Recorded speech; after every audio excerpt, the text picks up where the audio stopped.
Hi, welcome back to economics, and we are already in the fourth chapter, which is the consumer behavior theory. So, in the previous chapter, we've discussed the demand and supply on in a competitive market, and we have learned that there are non-price factors that can affect both consumers' willingness to buy and the producer's willingness to sell. And this can be observed graphically by the shifts in either the demand or supply curves. Furthermore, the responses of consumers and producers can be represented and analyzed through the concept of elasticity. Okay, so if you will remember, we have discussed income and price elasticity of the demand and also the elasticity of supply. But in this chapter, we will look deeper at the behavior of individual consumers.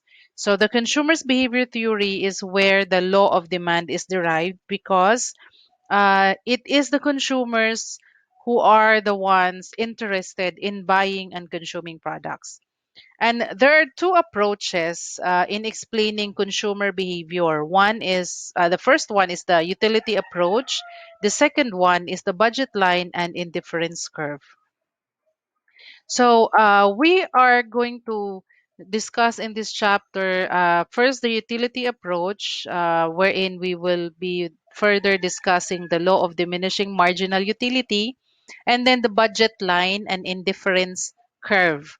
Next is the optimum combination and the marginal rate of substitution, wherein we will further discuss the equimarginal principle and the income and substitution effect. And then lastly will be the paradox of value. Okay, so um, if if we can recall on the first chapter, we have discussed that humans or us have insatiable, meaning unlimited needs and wants. Walay katagbawan nga needs and wants, which are not always fulfilled or satisfied because of the limited resources. So we have a very limited resources. And for that reason, nga natay very limited resources, whenever our need or a consumer's need or wants are met, we feel positively uh, or we positively achieves a degree of happiness and satisfaction. Ba? Um, and that degree of satisfaction in economics is called utility. So you may wonder, unsaon man sa mga ekonomista pag-quantify ang utility, wherein there are so many scholars that argue nga um, satisfaction daw sa isa ka tao differ from one person to another. So unsa man nimo pag-quantify nga lain-lain man tag level of satisfaction. Indeed, consumers behave based on the value that they get from a certain good. So depende na sa makuha nato nga good, depende sa atong feel, atong satisfaction level. So, since there is no exact measurement of this value, economists rate utility in utils. That's UTILS in a scale from 0 to 10, meaning 0 is least useful or satisfying, and 10 the most useful or satisfying. So, in consumer behavior theory, it is expected that every buyer's choice revolves around a utility maximization rule. That is, meaning a consumer buys the product that can provide him or her with the highest level of satisfaction or utility. So, mopalit ta sa isa ka bagay that we feel nga makagahatag sa ato og the highest level of satisfaction, or in economics we call it utility. Um because of that, whenever the consumer is faced with a selection of alternatives, so pag may naatay mga maka face ta og mga alternatives, we will always choose the product that will give us more pleasure, 'di ba? So kung isa ra naka product wala siya kanang substitution kintahay nga product. So we buy that product based on our satisfaction. But whenever we faced many choices, so ang atong pilion yun is the product that can give us the higher pleasure or higher satisfaction. And the law of diminishing marginal utility is one of the results or byproducts of the consumer behavior theory. Because this law states that as the consumer uses up a good or a service, he or she tends to get less and less satisfied with it through time. The greatest satisfaction is experienced by consuming the first quantity of the said good. So, the law of the law of diminishing marginal utility states nga um, the as we consume more and more of the product through time, we get less and less satisfied with it. Okay. So pinaka-example ani is like for example, ice cream. So the first subo nimo sa ice cream, first kutsara sa ice cream, very satisfying. But the more through time, sige kag kaon hangtod isa naka galon nga ice cream imong nahurot, the satisfaction is not the same as the satisfaction nga na feel nimo the first time, right? So that is what the law of diminishing marginal utility means. To understand more about this, we have to look at the two utility concepts, namely total utility and marginal utility. The That's the total utility and marginal utility. The total utility and marginal utility. So this concept actually shows that the total utility is the overall happiness derived by a consumer with regard to his consumption of a product. So, ang total utility is the overall happiness nga nakuha nato by eating the ice cream. While the marginal utility refers to the amount of additional utility received in every consumption of an additional unit of good. So, ang marginal utility daw is the additional utility we receive in every additional ice cream nga atong gikaon. So mo na siya. So total utility mo to atong na feel good towards the product, but the marginal utility is the additional satisfaction we get when we eat more ice cream. Okay? So you just imagine like you imagine nag-crave ka for siomai. So in this table that I have here, so let's just say this is for Shomai. Um, it shows the utility for every piece of Shomai nga imong gikaon. So notice that your first piece, you get the 10 total utility or 10 utils. But it diminishes as you consume more and more of the same good.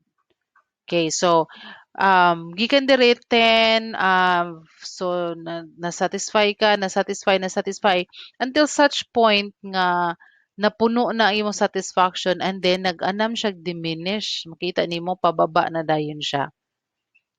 The difference of marginal utility. So this marginal utility, ang difference sa marginal utility from Q1 and Q2 is 1. So this is the marginal utility 9. Dito dire wala pa ka, 0 pa ka. So the difference of the total utility and the marginal utility is 1. Okay? And so on and so forth. So ang difference pod aning um next nga total utility pababaan pa ba until nahimo siyang negative number. Okay? So for the marginal utility, it is the change in total utility as we consume an additional unit of a product. Total utility, therefore, changes relative to the change in marginal utility. Okay? So, you just imagine the more shoma you eat, at first you are very satisfied. The more you eat, you are getting less and less satisfied with what you are getting.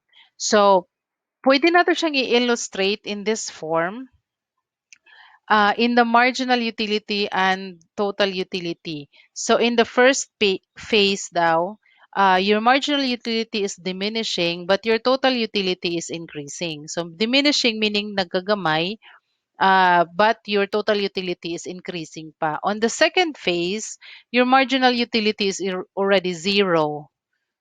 And your total utility at a maximum na siya, nasa peak na siya. On the third phase, your marginal utility is already negative and your total utility is diminishing.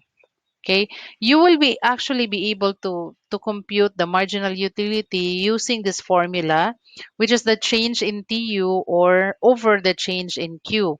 So if we say change gani, that's T2, TU2 minus TU1 over Q2 minus Q1. Okay? All right. So just to illustrate, mo ni ang giingon nga phase 1, phase 2, phase 3. So the more siomai that you eat, so this is the quantity. So from 1 to 7 siomais, your marginal utility increases, no? Sa phase 1, total utility nimo increases. Niabot na siya sa maximum here on the second phase, and then it is already diminishing on the third phase. Well, in marginal utility, in phase 1, it is diminishing and it becomes zero na, and then nahimo na siyang negative. Okay, so kini ang marginal utility. If we are going to illustrate, this is the phase 1, this is the second phase, and this is the third phase. So, while the more shoma you eat, your marginal utility will decrease and then eventually will become negative. Okay, so that's the concept of the marginal utility. The more you consume the product, the less you get satisfied. That is why we find for another product that we are going to satisfy, that we will be satisfied, di ba? So dili man pwedeng, like for example, ang sudan nyo lechon. Pag maglechon, first sudan nimong lechon, you will be very satisfied. Pero everyday ka maglechon, will you still be satisfied? 'Di ba? Dili na. Mangita na po kaglain. So that's the substitution. Later i-discuss natin nato ng substitution. But then let's go to the budget line and indifference curve. Ang budget line, if we say budget line, it is a graphical representation gyud of the amount of goods a consumer can afford. Okay? And the indifference curve is the line, it is a line illustrating a consumer's responsiveness or indifference based on a combination of two products. So products X and Y. Okay? So if we're going to illustrate that in a graphical form, so mo ni ang graphical representation of the amount of goods that you can afford. Okay, so this is product Y and products X. Let's say for example, um, kuan ni siya kanang apple and mango. Okay? So mo ni imong budget line. Meaning if kintahay 1 diri 2 3.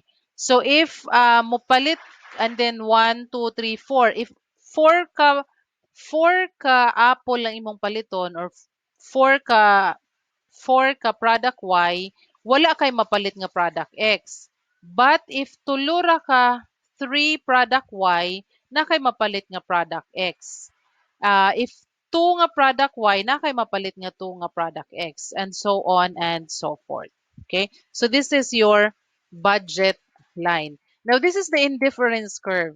The indifference curve illustrates a consumer's responsiveness or your responsiveness or indifference based on your combination. So you can see that at point A, the consumers your whole budget is spent on product Y. So sa product Y ra ka. And at point E, your whole budget is spent on product X only. So the budget line shows all the combination of product X and Y. So kung sa point B ka, naakay gipalit nga product Y and then nakapalit na po kag product X. So it's a combination of both products. So apple and mango or banana and apple, mo ni siya indifference curve, right? Now let's go ahead and look at the optimum combination and the marginal rate of substitution. So unsa may pinaka-optimum combination sa product X and Y based on your budget line? If you will see here, the point C is the optimum combination of products X and Y. Okay?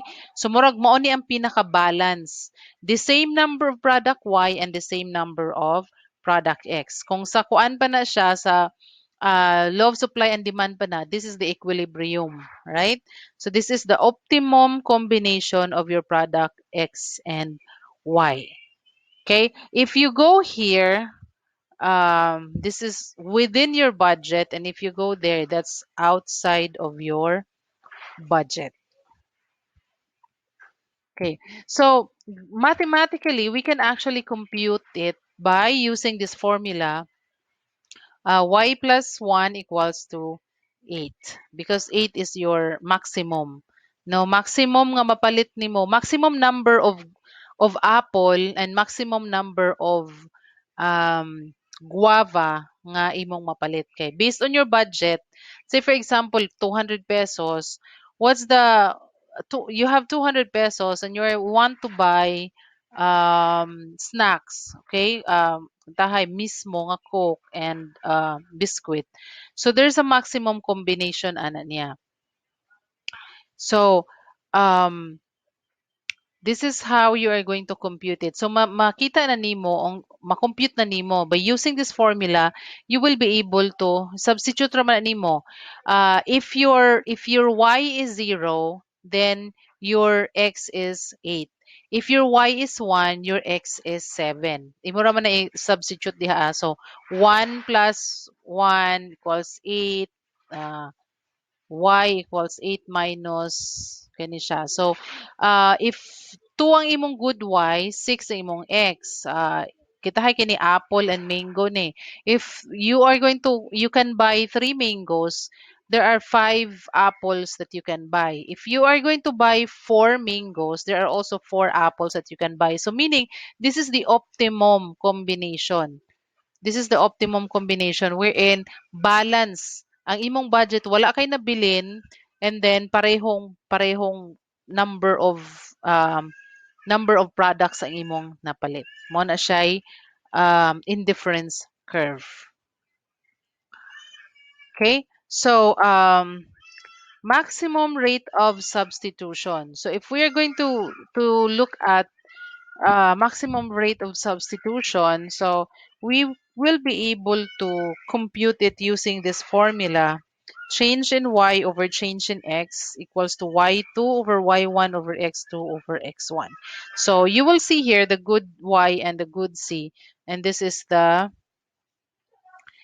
point E or L is the maximum rate of substitution. Next is the equi-marginal principle. So pag mingon tag equi-marginal principle, this is actually, it states that a consumer will get maximum satisfaction from goods X and Y when the marginal utility of the last peso spent on good X is exactly the same as the marginal utility of the last peso spent on good Y, income being fixed. So again, we always have to consider other factors. So given that they are fixed, or the income is fixed, then we can still use this formula will apply. Right? So If you will just see here, this is just an illustration, just so you'll have an idea, no, kung giunsa na to pagkuha ng equimarginal principle. So the maximum marginal utility of x starts with 10, and the maximum utility of y starts at 11, and the price of x is 1 and price of y is 2.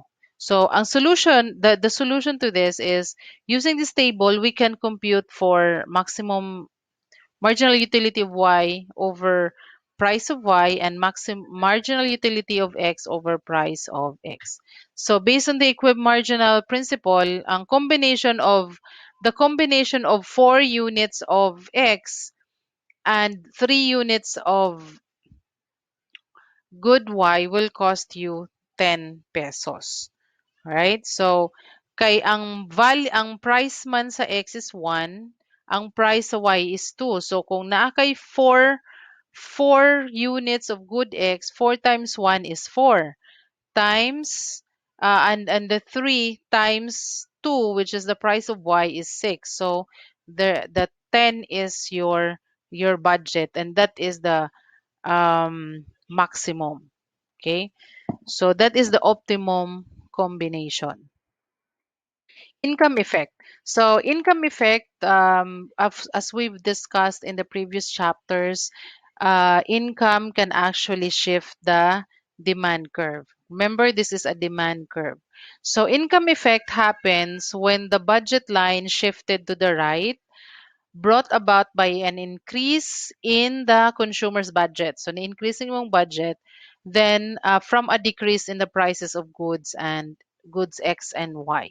Okay, so the income can shift the.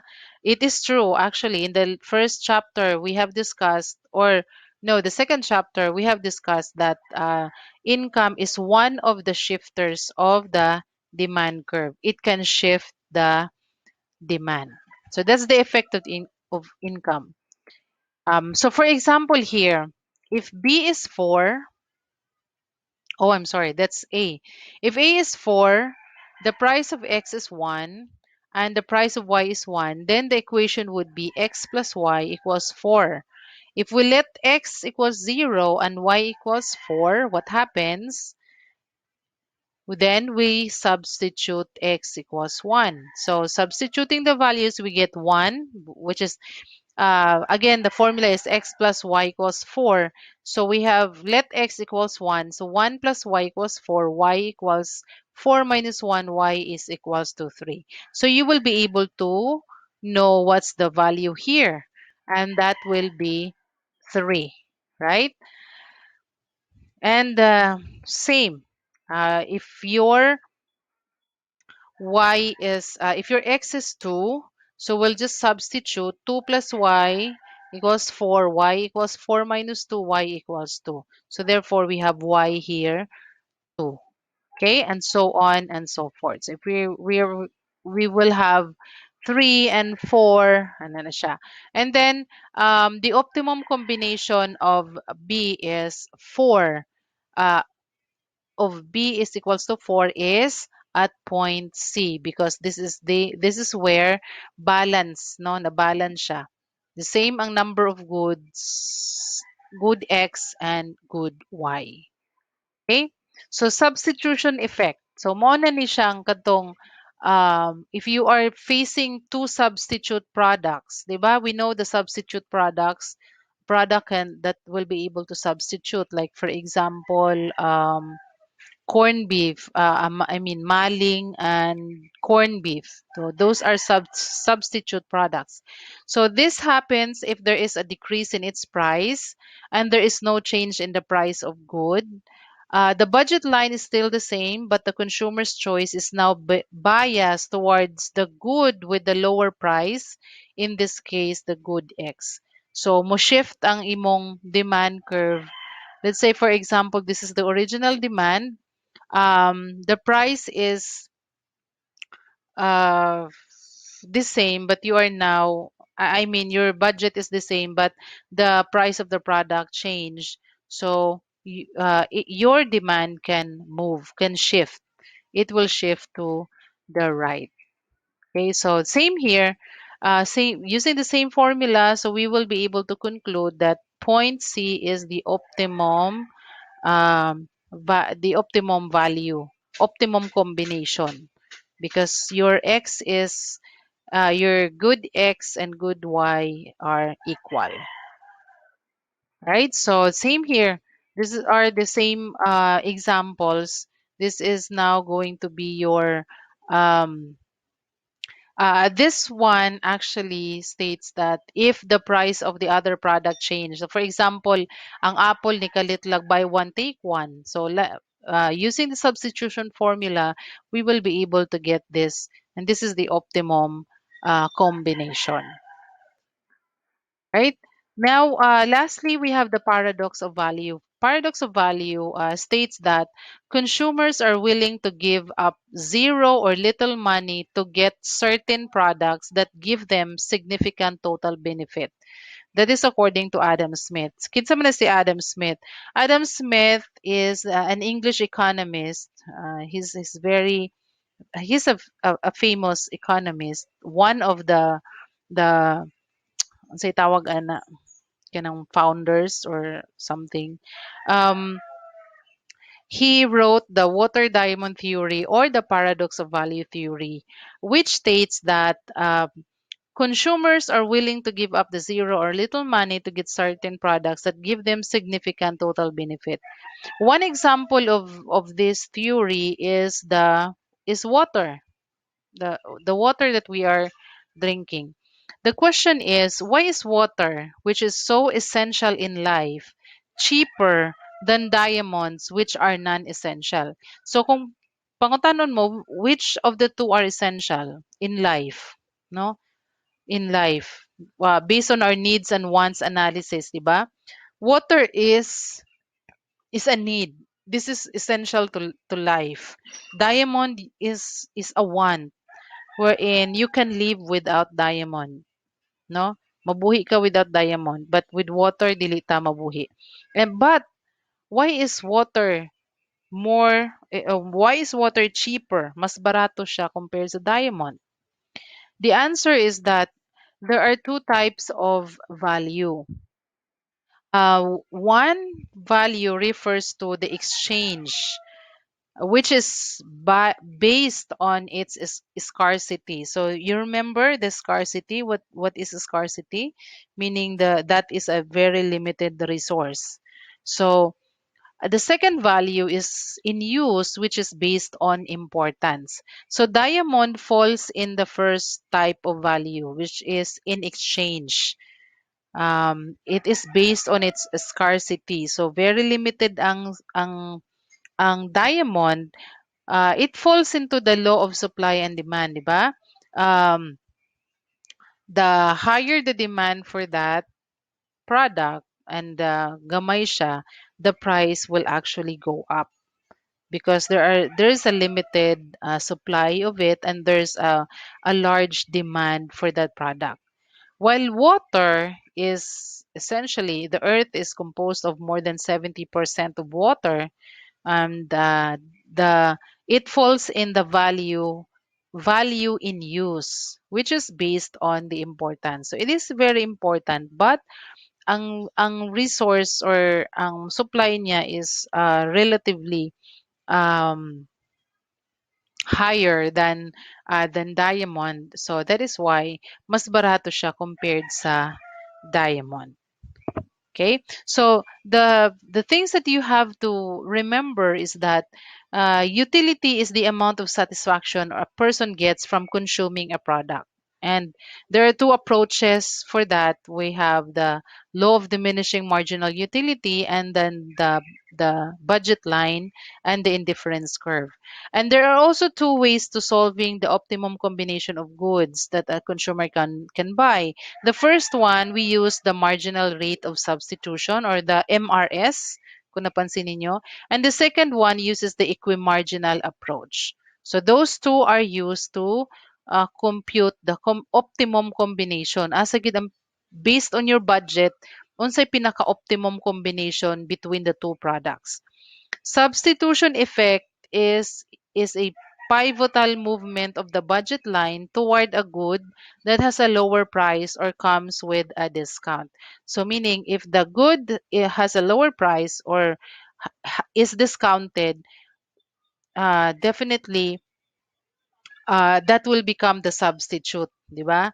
Okay, for example, between two products, you are choosing between two. So these two products can give you the same satisfaction. However, you have to look at your budget. So kung asa ang mas barato sa ila, mo to imong paliton. Okay? The paradox of value. Of course, this is the paradox of value. So if you have any questions, you know where to put your questions or post your questions.